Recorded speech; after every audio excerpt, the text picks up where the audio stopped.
Hello. Today, what I'd like to do is go over chapter one in my book, Confident Flexible Dieting. And today's video will be all about beginning with the end in mind.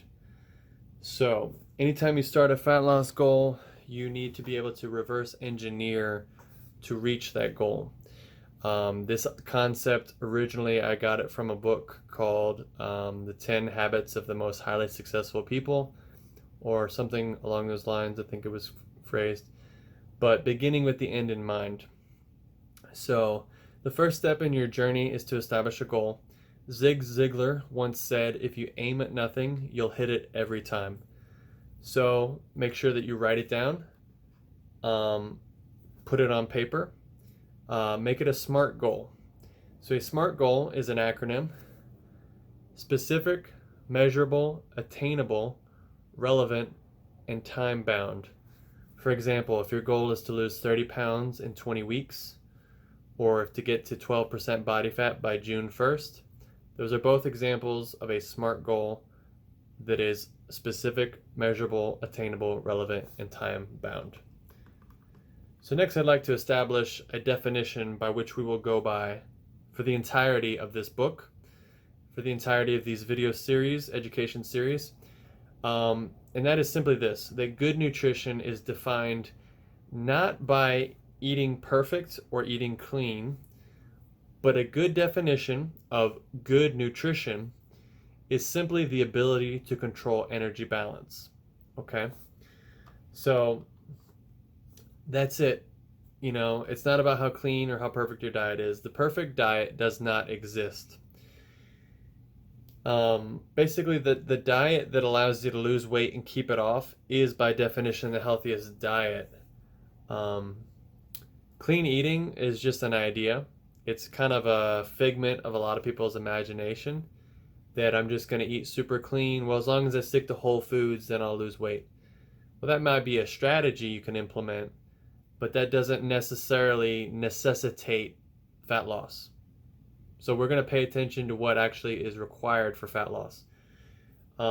It's really more of a construct of the mind. So statistically, people who eat clean have a higher body fat percentage than those who do not. Why? Why is that? Because when you really restrict yourselves on the type of foods that you're eating, you're more susceptible to eating disorders, or more commonly, binge eating disorders, where you've restricted yourself for so long, you've said no to donuts for so long, that when you finally see a donut, you inhale a whole box of them. All right? And so ultimately, sustainability is key. Everybody has their own definition of clean eating. To one person, to a vegan, meat is unclean. To the keto dieter, carbs and sugar are the enemy. We never want to demonize any types of foods, ever. There are no good carbs, bad carbs. Okay? Everything converts to sugar eventually. So that's how many eating disorders can form, right? All food is beneficial, even sugar. Sugar is a nutrient. It has qualities that make it beneficial. If someone wants to gain weight, I don't really recommend that they stay away from sugar, because sugar increases appetite. It makes things more palatable.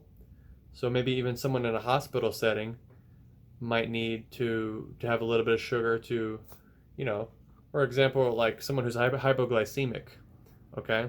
Sugar will spike the insulin, allow them to come back to normal energy, from being very pale. And so it's a very dumb thing to say this, and I've heard this stated a lot on the internet. Simply this: well, you probably shouldn't eat anything with chemicals in it that you can't pronounce. So here is an example of an organic blueberry, and I'm going to post the image right up here so you can see it. We've got water, sugar, fructose, glucose, sucrose, fiber, amino acids, and then it gets into things that you probably can't pronounce, like phenylalanine, or tryptophan, or linoleic acid, or oleic acid, or palmitic acid, or palmitoleic acid, or phytosterols, or tocopherol or thiamine. These are all chemicals. Why? Because if you ever took a chemistry class, you know that everything is chemical. Water is chemical. Oxygen is chemical. The human body is chemical. Food is chemical. So to say that you shouldn't eat chemicals is simply illogical. It doesn't really make sense to say that. So what is an energy balance? Diving into more about calories in, calories out. One frequently heard thing that I hear as a coach is like, oh, my hormones, you don't understand. My hormones are all out of whack. Even if you're fighting an uphill battle, the answer is still the energy balance. The answer is still calories in, calories out. You still have to do more while intaking less calories. This will always be hard. It would never be easy. There's no diet pill to make it easy for you. So the example, basically, if the calories that are burned exceed the calories that are eaten, then you're in a caloric deficit. Okay, so you're going to lose weight in that case. You're also going to metabolize fat in that scenario. It is impossible to burn fat without being in a caloric deficit.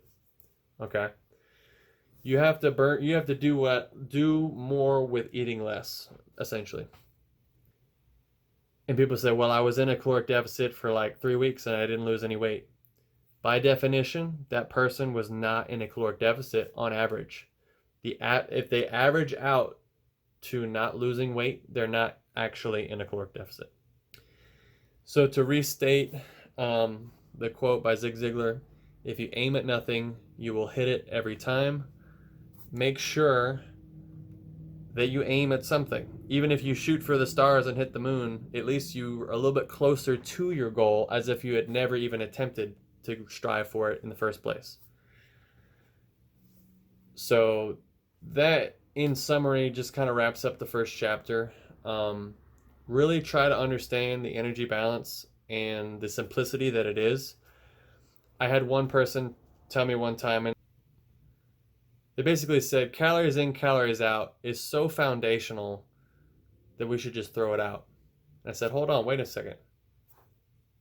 Isn't 1 + 1 = 2 foundational for all mathematics? Then why, 1 + 1 is still 2, even if you're a college professor. Even if you're getting your master's degree in physics, 1 + 1 is still 2.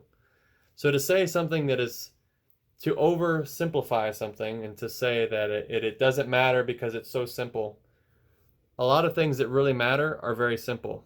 Training, for example, should be very simple. You're just doing a lot of volume. You're doing, 4 sets of 12 on an exercise, whatever. Simple, but hard.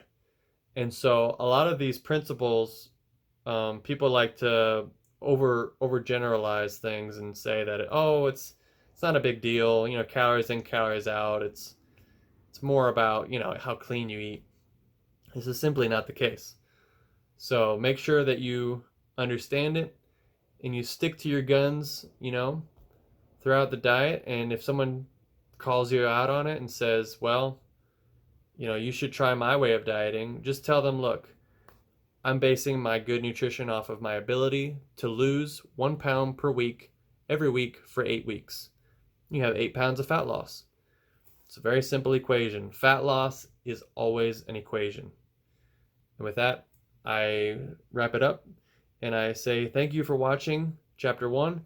Be sure to tune in next week for Chapter 2. Bye.